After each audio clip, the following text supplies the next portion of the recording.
বাংলাদেশ বিশ্ববিদ্যালয় মঞ্জুরি কমিশনের অনুমোদিত গবেষণা খাতে এই বছর বরাদ্দ ছিল বাজেটের মাত্র ১.৪৪%। তবে ইউজিসি ২০২২-২৩ অর্থবছরের বার্ষিক প্রতিবেদন পর্যালোচনা করে দেখা গেছে গবেষণায় বরাদ্দের পরিমাণ অতি সামান্য হলেও প্রতি বছর অনেক বিশ্ববিদ্যালয় সেটিও পুরো ব্যয় করতে পারে না। প্রতিবেদনে দেখা যায় রাজশাহী বিশ্ববিদ্যালয়ে গবেষণা বরাদ্দে প্রায় ৩৫.২৩% অব্যবহৃত ছিল।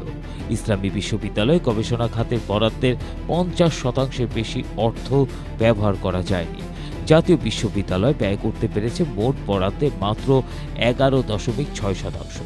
একই চিত্র ছিল উন্মুক্ত বিশ্ববিদ্যালয়েরও।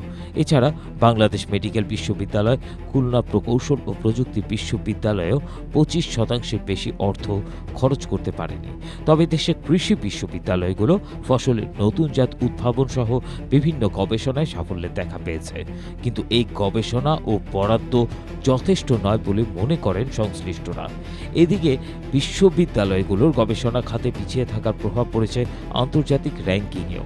র্যাঙ্কিংয়ে সেরা ৫০০টি বিশ্ববিদ্যালয়ের মধ্যে দেশের কোনো বিশ্ববিদ্যালয় স্থান পায়নি। বিশেষজ্ঞরা বলছেন, অর্থ ছাড়ের নিয়ম ও গবেষণার মাঠ পর্যায়ে কাজের ভিত্তিতে অর্থের প্রয়োজনীয়তার বড় পার্থক্য রয়েছে।